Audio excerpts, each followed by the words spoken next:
وبرکاتہ۔ آج ہم سو کر اٹھنے کی سنتوں کے بارے میں چھوٹا سا ماڈل پیش کر رہے ہیں۔ اللہ کے نبی صلی اللہ علیہ وسلم نے ہمیں صبح اٹھنے کی کچھ خوبصورت طریقے سکھائے ہیں جن پر عمل کرنا ہر مسلمان کے لیے بہت فائدے مند ہے۔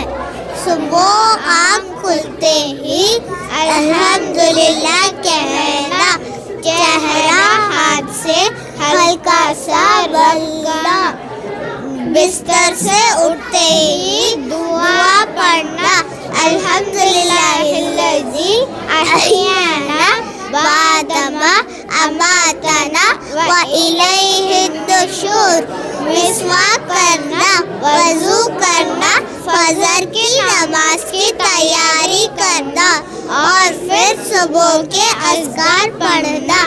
ان سنتوں پر عمل کرنے سے انسان کی صبح برکت والی ہوتی ہے اور پورا دن بہتر گزرتا ہے۔ جزاک اللہ خیر۔